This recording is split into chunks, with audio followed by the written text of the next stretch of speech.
Hi everyone, and welcome to Vorldrevolution channel. This is book summary to Never Finished, Unshackle Your Mind and Win the War Within by David Goggins. Let enjoy the video. Please subscribing to my channel for more great content like this. You'll be notified when I upload new videos. Overview. Never Finished, by David Goggins. The riveting memoir Never Finished, Unshackle Your Mind and Win the War Within by David Goggins. Readers are invited into the author's mental lab, a place where he forged the philosophy, psychology, and strategies that shattered perceived limits. This raw, unflinching exploration of human potential serves as a wake-up call, challenging us to break through barriers and ascend to new heights. Whether you're feeling adrift or seeking to maximize your potential, this book is your compass. Ready to embark on a transformative journey? Dive into the pages of Never Finished and discover how to unleash your untapped abilities. The quest for greatness knows no bounds. Join us in rewriting the narrative of possibility. Introduction: learn to overcome your mental barriers and push past your limits. Never Finished is your guide to transforming into the person you never imagined you could be. It shares stories of setbacks and lessons learned that you can use to power through life's unending challenges. So you're in your mid-20s or 30s. You thought you'd finally cracked the code to life and are living exactly how you dreamed it years ago. But are you really?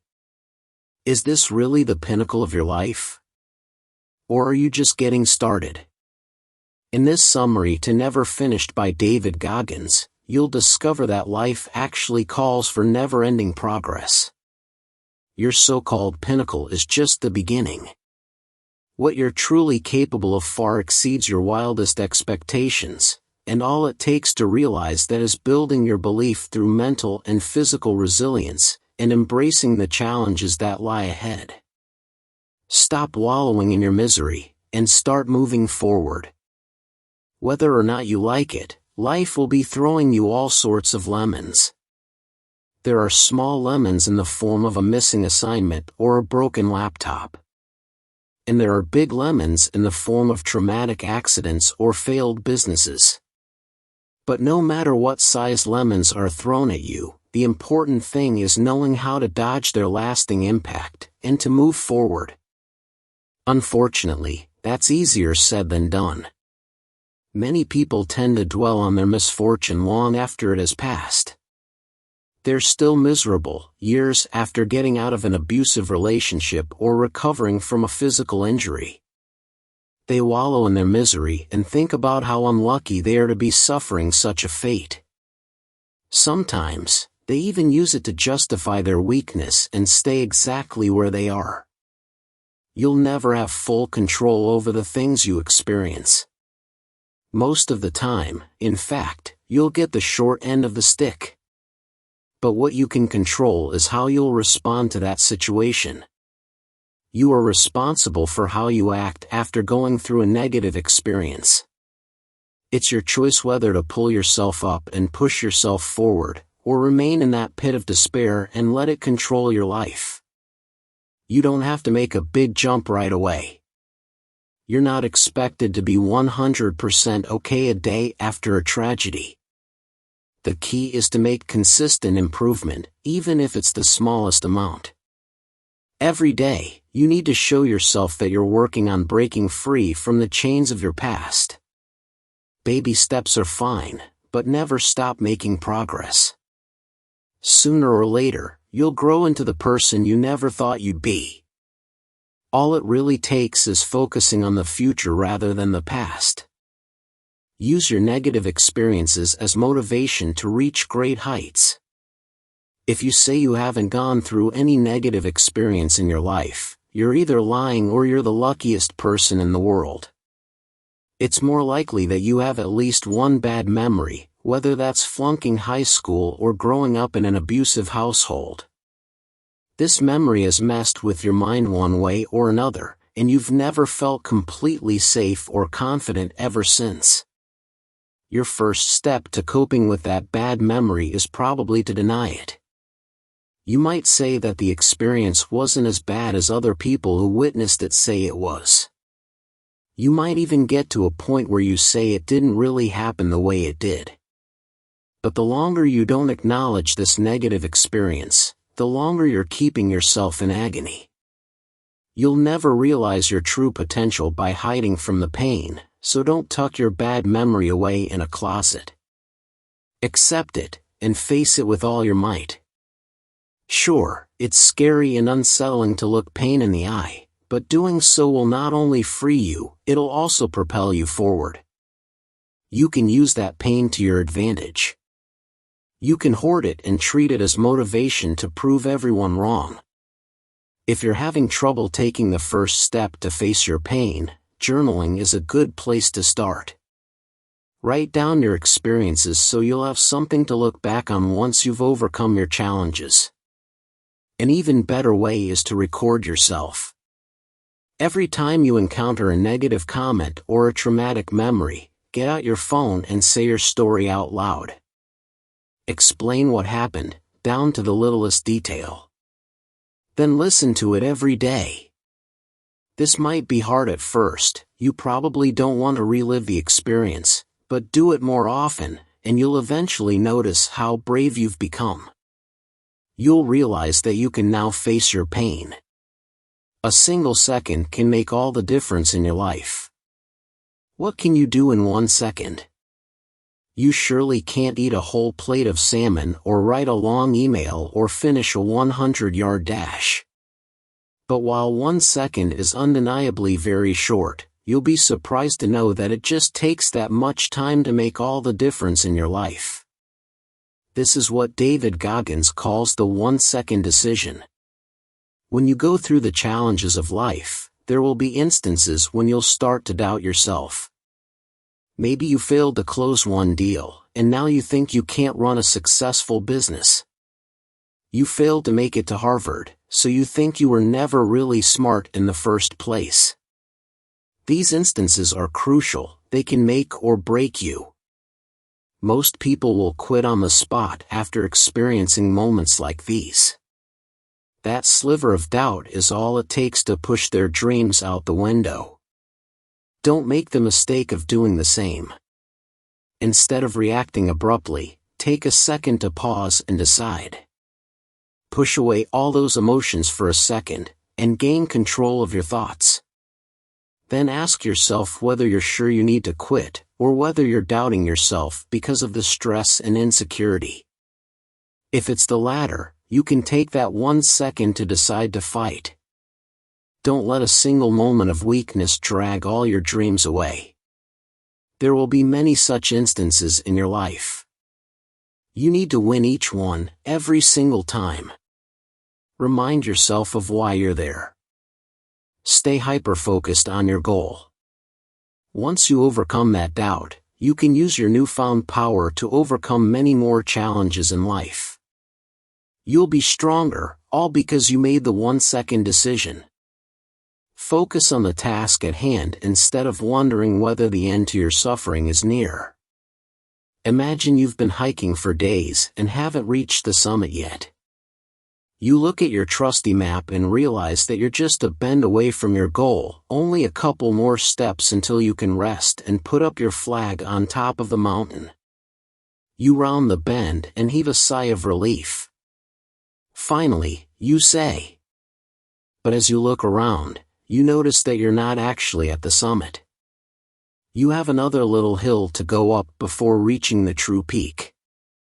Life is wired that way. When you think that your suffering is finally over, it dawns on you that it's still far from done, that what you attained was just a false summit. However, there's a simple way for you to avoid false summits: stop looking for signs of the end post. Say your teacher told you to listen to an audiobook and summarize it afterward. You don't know how long the audiobook is, so while you're listening, you keep wondering if you're about to reach the end of the recording. Every time you think you're at the final chapter, though, you're greeted with another one. Looking for signs of when the audiobook ends not only causes you disappointment, it also distracts you from the essence of the activity. You're so focused on reaching the end that you forget to actually listen, and now your summary is an incomprehensible word soup. You know that the end will come eventually, so instead of looking for it, pay attention to the work at hand. Give it your all because it's what you're supposed to be doing. And the more you concentrate on your current responsibilities, the sooner you'll finish. Before you know it, you'll be right in front of the end post. Discipline can help make you more accountable and resilient. You watch a platoon of soldiers doing their early morning exercises and realize what amazing discipline they have. They follow commands to a T and are ready to strike before the roosters have a chance to go cock-a-doodle-doo. That's exactly what discipline does to you. But you don't have to join the army to acquire the discipline they have. You can cultivate it on your own, right from the comfort of your home. Discipline is actually nothing more than doing things to the best of your abilities. It's about having the initiative to start something, and not leaving it half-finished. It means trying to get it right the first time around, even when no one's watching or checking your work. When you're disciplined, you learn to be more accountable for yourself. You no longer have to rely on someone else to make your to-do list for you. You just get up, write down your tasks, and check them off one by one. Eventually, you learn how to build a plan of action around that to-do list, so you know exactly how your day will go. Being disciplined also helps you increase your mental and physical load. As you keep repeating and optimizing your tasks, you'll realize that your capacity is getting bigger by the day. You can now breeze through your to-do list in 4 hours when it used to take you an entire day. This helps you take on more, which can come in handy when you're someone who juggles a job, college, and a family of 3 kids all at the same time. The most important side effect of being disciplined is a stronger mental state. You'll no longer feel insecure about other people's success because you'll be too busy taking action and focusing on your efforts. With that kind of negativity out of the way, there's no doubt you'll get to where you want to be. Don't settle for low-level success. Name everything you achieved the day you were born. Yes, that's right. What did you accomplish as a day-old infant? If you're anything like most people, probably not much. After all, nobody is born with a ton of trophies and titles under their belt. Everyone starts right at the lowest rung of the ladder. But that doesn't mean that you should be content with being at the bottom when you know that the life you want is at the top. You need to be willing to go beyond that first step. This is where many people go wrong. They prefer staying right where they are because they're too afraid of what lies ahead. Fear is natural. Who would want to venture into the unknown? But there's no other way to conquer your fear than to face it head-on. Do what scares you, but don't go into battle without your sword. It pays to be prepared. Use your time at the bottom to prepare for the big opportunities in the future. Treat it as a training ground, where you master your skills and become a better version of yourself. A good trick to keep in mind is to act as if you're already at the top. When you get to where you want to go, you won't have trouble adjusting. But, of course, life isn't always smooth sailing. No matter how much you prepare for something, you might still fail. And more often than not, it's because of something that is out of your hands. In cases like these, treat failure as a way to learn about yourself, and gain the opportunity to strengthen your core for life's worst curveballs. Surpass the normal standards, and set your own. When you start a new job, one of the first things you'll learn about are the standards and expectations the company has of its employees. You have to be early for meetings. You have to submit an end-of-month report. You have to be a good representative of the firm wherever you go. You can find such standards everywhere, not only at your workplace. They guide every member of the team and ensure that they work in alignment with the organization's goals. You're expected to meet these standards religiously, and to keep them in mind in whatever you do. But while that's commendable, making these standards your primary target does you a disservice. It prevents you from reaching your full potential. Say your boss told you to make a week's worth of content for his business's social media channels.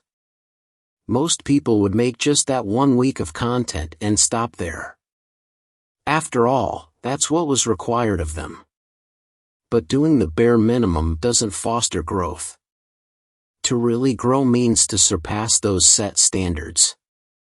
It's about setting and striving for your own standards.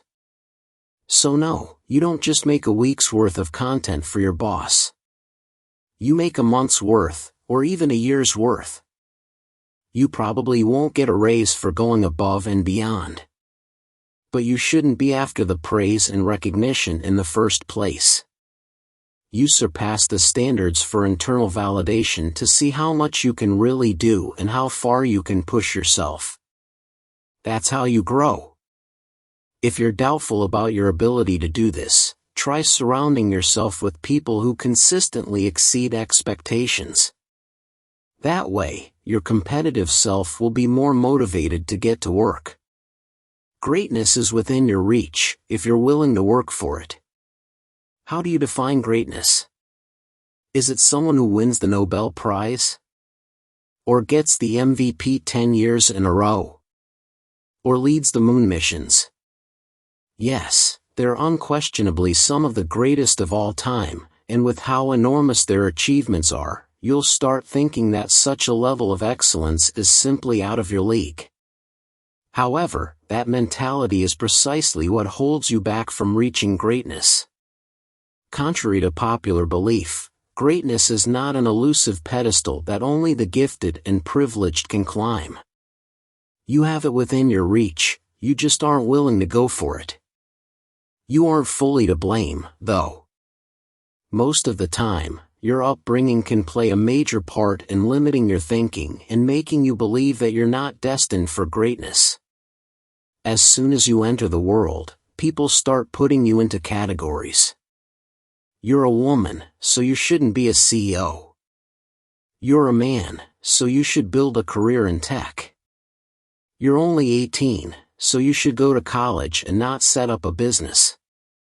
You're already 56, so you should start thinking about retirement and not switching careers. People have that habit of defining you even before you can really define yourself, and this, unfortunately, takes a toll on how you see greatness. But no matter how loud the negative voices are, know that you have the power to break out of those categories and redefine yourself. Be the first woman in your local electric company. Be the first high school dropout in your family who becomes a millionaire. Be the first 50-something-year-old in your college graduation. There always has to be someone to break the mold first. Let that someone be you. Summary. To transform into the person you want to be, you must first overcome the barriers that you and society have put up. This requires your willingness to go beyond your limit, keep the past from tainting your future, and forge ahead no matter the difficulty and pain. Here's a final piece of advice: be selective about who you surround yourself with. The people you keep around should be the first ones to see your maximum potential. Don't be with folks who hold you back. They should be pushing you up and walking with you toward your goals instead. Thank you for watching.